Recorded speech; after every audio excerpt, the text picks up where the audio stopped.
being taken down and listened to. So thank y'all for being here. Doctor, welcome. Introduce yourself and give us your testimony. Thanks for having me this morning. My name is Dr. Angelina Farella, and I am a pediatrician in Webster, Texas, independent solo physician. I have come here today really to protect our children of Texas. This is a very scary situation that we're in right now. I just want to kind of touch on a few things, some history. Never in history before have we given medications that were not FDA approved to people that were not initially studied in the trial. There were no trial patients that were under the age of 18. There were no trial patients that were previously exposed or had COVID. These are two very important points with this. The other issue is safety. I'm kind of a safety freak. I'm a pediatrician. I've been a pediatrician for over 25 years. I find myself a vaccine expert. I've given tens of thousands of vaccines in my office. I am not an anti-vaxxer. I'm a very pro-vax, actually, except when it comes to this COVID vaccine, if we can call it that. One of the big issues is the safety profile. The safety and the adverse events recommendations through the ACIP, which is the Advisory Committee of Immunization Practices, they have made some recommendations in regards to the COVID-19 vaccine. One of the things that is extremely troubling, and it's on their ACIP guideline for the Pfizer vaccine in particular, that recommendations about safety and adverse events will come out after authorization. After authorization. This is a very scary issue. We find out data on safety before we subject our patient population to this. We are currently allowing children 16, 17 years old to get this vaccine, and they were never studied in this trial. On top of that, these kiddos, they're extrapolating the data from adults down to children and adolescents. This is not acceptable. Children are not little adults. Not acceptable at all. Children have a 99.997% survivability from the COVID. 99.997%. Let me repeat that for you all to understand. And there's evidence that these children are actually a buffer.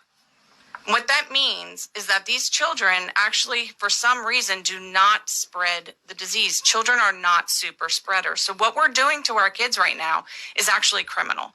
We are isolating them. We're putting them in masks, which is also clinically dangerous. We are also telling them that, psychologically telling them that if they bring COVID home, they're going to kill grandma, granddad, aunt, uncle, mom, and dad. That is a horrible situation to put on our kids. Let me go back to the rotavirus vaccine of 1999. I've been in practice long enough that I actually was giving rotavirus back in 1999, and it was pulled off the market then because of 15 cases of intussusception. Intussusception is where the gut telescopes on itself. Intussusception is not necessarily life-threatening.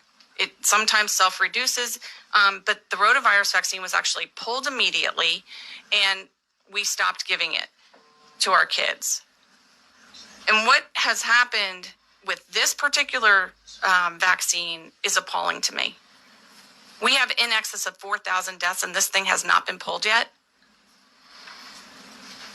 This is absolutely unacceptable.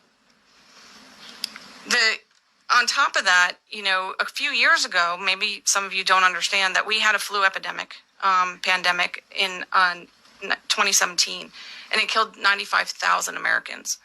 And 95,000 Americans died despite the fact that we have early, effective antiviral treatment for the flu. Okay? We now have early, effective outpatient treatment for COVID. We've had it for a long time. As a pediatrician, I stepped up to the plate in Texas to help Texans, adults, because doctors in my community shut their doors, locked their doors, and refused to treat patients. I have seen hundreds of adults active COVID. I've also treated post-vaccine problems in adults. This is, again, me stepping up to the plate. I'm becoming very vulnerable because as a pediatrician, this is not my wheelhouse, but my wheelhouse is infectious disease. I see lots of little kids. They are petri dishes. The reason why they're a buffer is exactly that reason. They have something called a thymus. A thymus helps them with T-cell immunity. So that's another point for you to understand. Thank you for allowing me to speak. Doctor, thank you. Senator Lucio has a question for you, Senator. Of the people that you stated have died because of influenza, what percentage of those people had that early